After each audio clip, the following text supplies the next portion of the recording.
Vayiyu Chayei Sarah. This is the life of Sarah. She lived 127 years. Shnei Chayei Sarah. The life of Sarah, the years of Sarah. Okay? Now, interestingly enough, the Parsha is called the life of Sarah. And in the first verse, we are told about her life. But fact is that when this verse is actually being written and being read, she's no longer alive. She's dead. So, what are we trying to say over here? That we're telling you about the life of Sarah after her life ended.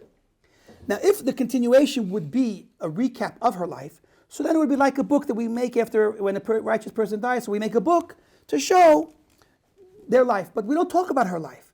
We get right on with just, the story goes on without her. So the fact that we're calling this parsha the life of Sarah, and this first verse mentions her life, it's not really connected with the content that we're going to discuss. So that begs a question, why are we calling it the life of Sarah? Another thing is there's a repetitiveness. We repeat her life. We say that this is the life of Sarah, and then this was the years of her life. We mention her life twice in the verse. This is brought up by some other rabbis, and even the Midrash mentions the repetitiveness of the idea of mentioning her life twice. Okay? The third thing I want to point out to you, which is it's a very unique type of point. After noticing it myself, I saw it in some of the earlier rabbis, the Chida, one of the great Sephardi poskim and Kabbalists and Jewish leaders, he mentioned this in his Sefer Pnei David. The word Vayihiyu is in fact a palindrome, which means it's read both forward and backwards. Very interesting point that I noticed. And that the same way that we have a very famous idea from the word Venasnu, in Sephardi language it's Venatanu, and it's talked about with giving charity. Venatanu is also read both ways. Over there they mention what's the implication of being read both ways. The one who gives charity receives back more than he gives, because it's read both ways. You think you're giving, you're getting when you give. That's the lesson there. And I want to try to appreciate over here the lesson that the word introducing the life of Sarah, which is repeated twice, is written both ways. So it fits beautifully. Once read this way and once read backwards. So now, what does all this equal? So in my opinion, Hashem should help. I want to say that it equals this. Sarah was a righteous person. She was a tzaddiket. And she's the first Jewish person that we're being told of her passing. And so this is a very important message right now. People could come into the world, like we mentioned, and think that we've come to this world, and life is all about this world. And not realize, and even if they knew, they could forget, that life in this world is really a part one of a two-part series. There's this world and the next world. So this world is only half the story. And if you forget that this world is only half the story, and you think it's the entire story, you are going to misunderstand what this world is about. You can only understand what this world is in its proper context. If I understand that this world is only phase one, part one of a two-world experience, so then I'll be able to put it all in the right perspective. But if I think it's just this world and that's it, then I can become very misguided. For example, let's look at a person. If I look at myself in the mirror and only see my body and think that all I am is my body, so then I can have one idea of what I am and what I need and what I should be trying to accomplish. But if I understand that I'm body and soul, even though I can't see the soul, that I have a body and a soul, then I will begin to look at myself entirely a different way and understand that I might need entirely different things. So when I have the full picture of what I am, then I also have a different perspective on the life I'm going to live and that I need to live and that I also want to live. So again, it's beautiful. When I understand that there are two worlds, so then I see a picture that will guide me in a certain direction. If I see only one world, it'll be a different direction. When I see that there are two parts to me, body and soul, then I will also have a different direction and different goals than if I only look at body. I'll only have focusing on that. For example, I'll take one of the obvious analogies that everyone will understand. If I'm only a body, as I see in the mirror, then I'll put all my energy to take care of my body. I'll feed my body. I will try to make my body look good. I will go to the gym. I'll work out. I'll be working on building this perfect body and feeding only the body, ignoring my soul, because I don't even know I have a soul. But once I know I have a soul, so then I'll say, wait a minute, there are some options now. I have a body and a soul. So what does my soul need? It's a whole new world of thought. What is my soul? Does my soul need anything? What does it need? How do I feed my soul? And then we'll understand that really the body is like a suit. Just like I put on a suit, and obviously I am more important than the suit that I wear. I could get a new suit. I can't get a new me. So too, my soul is really my essence, and my body is like a suit. I wear it for a long time, but it is, at the end of the day, only an external suit. My soul is who and what I really am. That'll transform my goals and transform my life into a different life, a much better life. And that's what we have to understand here. When a person comes into the world, this is a message for everyone. When a person comes into this world, he's given a life to live.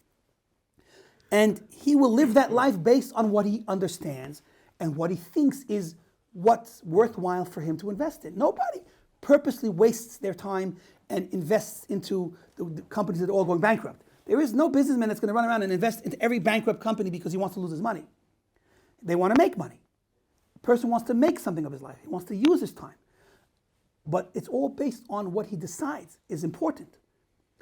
So if a person has the wrong picture of this world, so he will decide what's important, and he could be wrong. So imagine a person makes his decisions of what he's going to live for. He wants to be a millionaire. He wants a lot of companionship. He wants whatever he wants. And he's going to live a life in pursuit of that. Whether he gets it or not is going to be up to different circumstances. But he at least could say at the end of his life, I lived a life worth living. I tried. At least I tried. When he's finished living his life and he goes to the next world, the world of truth, so we're taught that he's shown his entire life, again, like as a rerun. He sees his entire life a second time in heaven. In his day of judgment, what's the difference between the life he lived and the life he's shown in heaven, Shemayim? What's the difference? Perspective.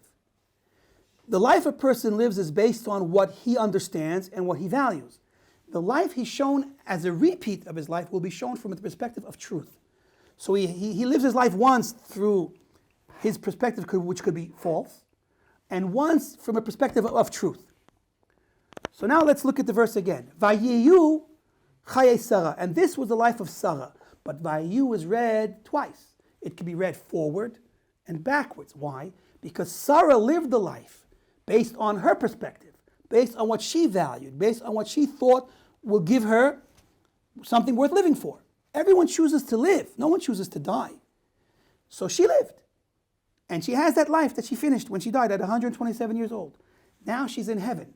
And she gets to see her life again from a perspective of truth on her day of judgment. So the question is, in her case, what kind of life was her first life and what kind of life was her second life? But let's move away from her for a moment, because let's focus really on us, because the most important thing right now is what can we gain from this story. So let's look at us for a moment. If I live my life and I'm shown my life the second time, what's the difference between the two? So I'll say, for the most part, for most of us, a lot of regret. We live a life that may not have regret because we at least thought we were living a life worth living. We thought we were accomplishing something. When we're shown the perspective of truth, which is a much more broad perspective of what reality really was, so then we'll regret that, we were foolish, we were misguided, we wasted our life because we thought what we were pursuing was worth pursuing, but in the end we see it's not. So the second time we're shown a life, it's full of a lot of regret. And that is the tsar, the trouble and suffering that the average person may go through on his day of judgment. And that's what we're hinted to here. This is the life of Sarah. But she's dead. So what's the life? Because it's the second life that we all experience after we're done living this life, when we're shown our life a second time. For the average person, he's going to be shown, sometimes he gets it right, sometimes he gets it wrong. Sometimes there's mistakes, sometimes not. For the people that overindulged in nonsense and doing sins and being people that were not so nice, people that were very wicked, so they're full of a lot of regret when they see their mistakes because they realize that they've essentially wasted their life. That's for people. You're going to be somewhere in that range. You're going to either have a little bit of regret or a lot of regret. You're going to wish that you could live this life again, and in many cases, for the soul that comes back again, he's going to have to come back again to try to fix the damage that he did. But in Sarah's life, it's a beautiful thing, and it's hinted to at the end of the verse, because Rashi says about the second mention of her life, that it's to tell us that her life both of her lives were good. All of her years were for good. Why? Because Sarah was a tzedeket, and she was not just a regular righteous woman, she was a towering figure of righteousness. She was extremely holy. The Chazal speak about her as one of the special foundational tzaddikim of a generation. She was like a pillar of the world in her lifetime. So she lived a life. What was the point of her life? To do what God wanted, to be holy, to be good. So her life was full of goodness, full of truth. When she was shown her life in retrospect, so there's not a big difference. Meaning she lived a good life the first time, and the second time when she's shown the good life she lived, they're both happy experiences. They're both experiences of positive things. So for her, both lives were good because she found truth and she lived a life of truth. But what's going to be with us? So we're speaking to people that, Baruch Hashem, have a life to still live. Today's today. Yesterday's finished, but today we have, and tomorrow, God willing, we will have. And so we must tell ourselves, what's going to be the second life that we have to go through when we face our Maker? Are we going to be full of regret? Are we going to be looking back at a life of wasting time and just causing damage?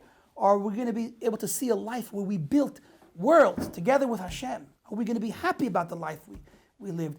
So that's up to us to fix now. We have that double life as well, and we have to fix it. We have to remember that the story of our lives is not just about this world, but about this world and the next world. We have to know that it's about our soul. It is essential, and the body is secondary. And if we get those first essential ideas correct, the rest falls into place. With a lot of effort and hard work, we will make something of our lives, and we will have something to be proud of, both in this world and when we're shown it again in our day of judgment, we'll have what to be proud of as well.